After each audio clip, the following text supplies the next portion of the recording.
Thank you very much for your time, and condolences from all of my country people to you. May Allah bless all the departed souls, inshallah. If I may ask you, Dr. Saab, that since you were so close to Shaheed Sayyid Ali Khamenei, what were his views about Iran-Pakistan relations and about Pakistani people? Pakistani people would like to know this. Bismillahirrahmanirrahim.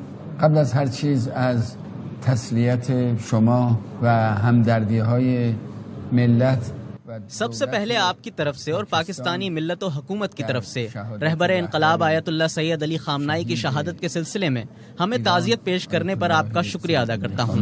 تشکر می‌کنم. آیت اللہ خامنه‌ای یکی از کسانی هستند که آیت اللہ خامنائی ان لوگوں میں سے ہیں جو پاکستان کے وجود سے پہلے بھی بر صغیر کے مسلمانوں پر خاص توجہ رکھتے تھے. لہٰذا ہم یہ کہہ سکتے ہیں کہ ایران میں علامہ اقبال کی شناخت رکھنے والے ابتدائی لوگوں میں سے ایک ہیں. شان یکی از افراد پیشگام در شناختن اقبال در ایران هستند. 40 سال پہلے جب جاوید اقبال ایک کانفرنس میں شرکت کے لیے ایران تشریف لائے اور اس زمانے میں آیت اللہ خامنائی ایران کے صدر تھے، اور وہاں آیت اللہ خامنائی نے علامہ اقبال کے بارے میں ایک تقریر کی. رہبر انقلاب کی تقریر کے بعد جاوید اقبال نے فرمایا کہ اگر تمام مسلم ممالک کے حکمران آیت اللہ خامنائی جتنی علامہ اقبال کی شناخت رکھتے ہوتے تو امت مسلمہ کی تقدیر ایسی نہ ہوتی جو کہ اب ہے، اور یہ رہبر شہید کی پاکستان سے لگاؤ اور توجہ کی وجہ سے ہے. اگر رهبران کشورهای اسلامی به اندازه آیت الله خامنه‌ای اقبال رو میشناختن، سرنوشت جهان اسلام غیر از این بود که هست. پاکستانی عوام اس کو نہیں بھولیں گے کہ جب کچھ سال پہلے پاکستان میں وسیع سطح پہ سیلاب آیا جس میں جانی و مالی نقصان ہوا، تو آیت اللہ خامنائی نے اس وقت پاکستانی قوم کے لیے اپنی تقریر کے دوران گریہ کیا، اور پاکستانی قوم بھی اس وقت اپنے احساسات و جذبات کے ذریعے ایرانی قوم سے ہمدردی رکھتی ہے. ایران و امریکا و اما موفقیت اور پاکستانی حکومت نے بھی کوشش کی ہے کہ ایران و امریکہ کے درمیان ثالثی کا کردار ادا کرے. البتہ ان مذاکرات کی کامیابی اس سے منسلک ہے کہ امریکیوں کا ایجنڈا کیا ہے. ہمیں امریکیوں پہ اعتماد نہیں ہے. پاکستان بھی اس حقیقت کو جانتا ہے اور امید کرتے ہیں کہ پاکستانی حکومت کی کوششیں کسی نتیجے تک پہنچ سکیں. واقعیت رو میداند. امیدواریم که تلاش‌های آیت اللہ مشتبہ خامنائی بالکل ٹھیک ہیں اور اپنے کاموں کو انجام دے رہے ہیں. سلامتاً و کار خودشون رو انجام میدن. ممنون شما. ایران کے سپریم لیڈر مشتبہ خامنائی کے سسر ڈاکٹر غلام علی حداد عادل کی ERY نیوز سے گفتگو. وسیم بادامی ہمارے ساتھ موجود ہیں، ان سے بات کرتے ہیں. وسیم، آپ سے گفتگو ہوئی، انہوں نے پاکستان کے کردار کو سراہا اور کہا کہ ہمیں امریکیوں پر اعتماد نہیں ہے. مزید انہوں نے کیا کہا اور امریکہ ایران ڈیل سے متعلق وہ کس حد تک پر امید ہیں، اس پر بھی بات کیجیے گا. جی بہت شکریہ. ایک تو الحمدللہ ERY نیوز کے لیے ایک اور بہت بڑا اعزاز ہم پچھلے کچھ ہفتوں میں ہونے والی دوسرے کونے سے سوئٹزرلینڈ سے، جہاں اس حالیہ تاریخ کی سب سے بڑی ڈیل کے بات ہو رہی تھی، یا دنیا کی اس کونے سے جہاں دنیا کی حالیہ تاریخ کا سب سے بڑا جنازہ اجتماع ہو رہا ہے. ہم الحمدللہ گراؤنڈ سے رپورٹ کر رہے ہیں، اور یہ بہت ہی انتہائی ہائی پروفائل شخصیت ہیں. And he was very kind to ERY news کے لیے ٹائم نکالا. یہ علی خامنئی صاحب کے بھی مشیر تھے، یہ مجتبی خامنئی صاحب کے بھی مشیر ہیں. ان کی صاحبزادی شہید ہوئی اسی حملے میں جس میں خامنئی صاحب شہید ہوئے، یعنی کہ یہ مجتبی خامنئی صاحب کے سسر ہیں. اور بہت پہلے سے نظام ہے. جب احمدی نژاد صاحب پریزیڈنٹ تھے ایران کے، اس زمانے میں یہ ایران کی اسمبلی کے اسپیکر تھے. ابھی بھی ان کے پاس بہت عہدے ہیں اور کئی اداروں کے سربراہ ہیں، تو نظام کی بہت اہم شخصیت ہے. یہ میرے بیک گراؤنڈ سے اس لیے کیا تاکہ انداز ہو کہ ان کی کہی گئی ہر بات یا ان کا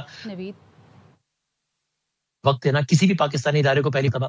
اب سب سے پہلے تو یہ دو اگر اس کو ڈیوائڈ کریں، یہ بتاتا ہے کہ پاکستان کے حوالے سے ایران کی نظام میں موجود جو اہم ترین شخصیات ہیں وہ کتنے زیادہ اچھی رائے رکھتے ہیں جس الفاظ میں. اور آپ یقین کیجئے ہم جب کیمرہ بند ہونے کے بعد جب ان سے بات کر رہے تھے، انہوں نے اتنے اچھے الفاظ کہے کہ میں کیا بیان کروں، کہ انہوں نے باقاعدہ مجھ سے یہ کہا کہ آپ پلیز میری طرف سے اپنے ملک کی عوام کو یہ بتائیے گا کہ ہمیں ان سے کتنی محبت ہے. تو اولاً تو یہ بتاتا ہے کہ پاکستان اور ایران کے تعلقات کس سطح پر ہے اور ایرانی نظام کے اہم ترین افراد پاکستان کے بارے میں کتنی اچھی رائے رکھتے ہیں. مذاکرات کے اعتبار سے جو انہوں نے کہا کہ ہمیں امریکہ پر اعتماد نہیں، پاکستان بھی اس بات کو جانتا ہے. یہ دو باتیں بتاتا ہے. ایک یہ کہ جس طرح ہم ہمیشہ کہتے ہیں کہ ایران اور امریکہ کے درمیان جو ٹرسٹ ڈیفیسٹ ہے وہ 100% ہے. میں ہمیشہ تجزیاتی طور پہ بات کہتا ہوں، اب یہ معلوماتی طور پر بھی ہم خبر کے طور پہ بھی کہہ سکتے ہیں اس سے. اور یہ دونوں باتیں سے ثابت ہوتی ہے کہ وہ یہ پاکستان کا حوالہ دیتے ہیں کہ پاکستان بھی جانتا ہے، یعنی کہ پاکستان کو انہوں نے نہ صرف ایک ثالث کے طور پر بلکہ اس سے بہت بڑھ کر اپنے دوست ملک کی حیثیت سے، جیسے کسی دوست کا حوالہ دیا جاتا ہے کہ اس دوست کو بھی معلوم ہے کہ ہماری ان کے بارے میں کیا رہا ہے. اور دوسرا امریکہ کے حوالے سے ان کے بہت سارے خدشات ہیں، اس کا بھی انہوں نے اس کا مطلب کھل کے اس پہ اظہار کیا ہے.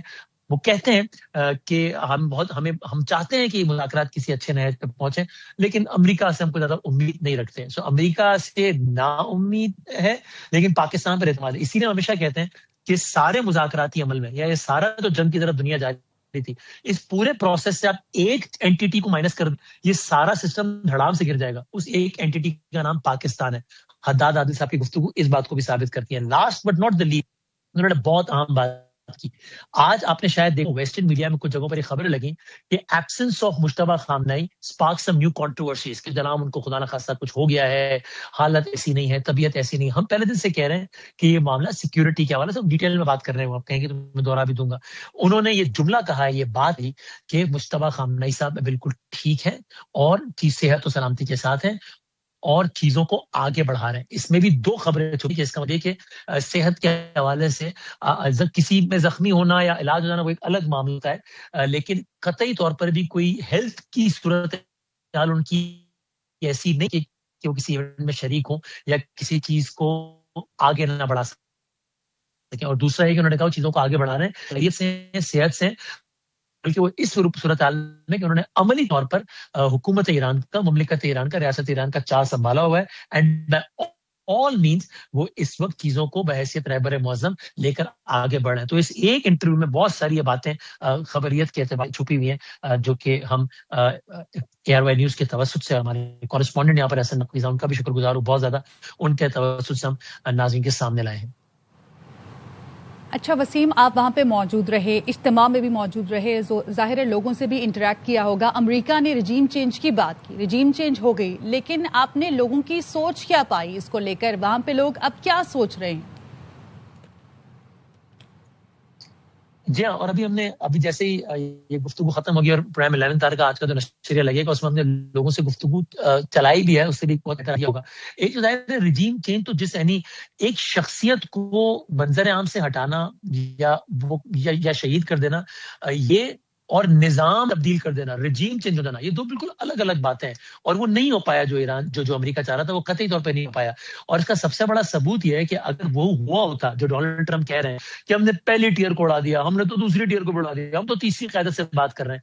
اگر آپ یعنی یہ اگر سوچ میں کوئی فرق ہے تو پھر آپ کو اتنا ٹف ٹائم کیوں مل رہا ہے؟ آپ کے اپنے الفاظ ہیں کہ بہت ٹف نیگوشیٹرز ہیں. اگر یہ ایسا ہی آپ اگر واقعی رجیم چینج ہو گئی، میرے ساتھ جو میٹرو اسٹیشن ہے یہاں پہ 70 لاکھ آدمی کیوں سفر کر رہا ہے آج آزادی اسکوائر پہ، جبکہ شہر میں جنازے کو آئے ہوئے 72 گھنٹے ہو گئے. آج آزادی اسکوائر پہ ملینز کیوں کھڑے تھے؟ یہ کروڑ پلس کی تعداد کیوں جا رہی ہے؟ ابھی جب میں آپ سے بات کر رہا ہوں قم شہر میں آلریڈی لوگ پہنچ گئے، ہم بھی ابھی انشاءاللہ بس سلسلہ شروع کریں گے وہاں کا. تو یہ یہاں آپ نے پوچھا لوگوں کی کیا رائے ہے، لوگوں کی یہ رائے ہے کہ ان کے خلاف ان کو للکارا گیا، یہاں تک کہ وہ لوگ جو کہ اس نظام کے بارے میں 100% حامی نہیں بھی ہے، ان کی تھوڑی بہت رائے بھی ہے، وہ بھی یہ فیل کرتے ہیں کہ ہمیں ایک فورن اینٹیٹی نے للکارا ہے اور ہمارا نظام کے حوالے سے کوئی دوسری رائے ہونا ایک الگ بات ہے، لیکن فورن اینٹیٹی اس کا مطلب یہ نہیں کہ اس کے ساتھ مل کر ہم اس کو انوائٹ کریں کہ تم نظام کو گرا دو. ہم اس فورن اینٹیٹی کے خلاف اس نظام کے ساتھ کھڑے ہیں. ٹھیک ہے، بہت شکریہ آپ کا وزیر. شہید رہبر کے لیے تعزیت کا پاکستانی حکومت کا شکریہ ادا کرتا ہوں. ایران کے سپریم لیڈر مجتبی خامنائی کے سسر ڈاکٹر غلام علی حداد عادل کی ERY نیوز سے خصوصی گفتگو آپ نے سنی. انہوں نے کہا کہ پاکستان حکومت نے کوشش کی ہے کہ ایران اور امریکہ کے درمیان ثالثی کا کردار ادا کرے اور ہمیں امریکیوں پر اعتماد نہیں ہے.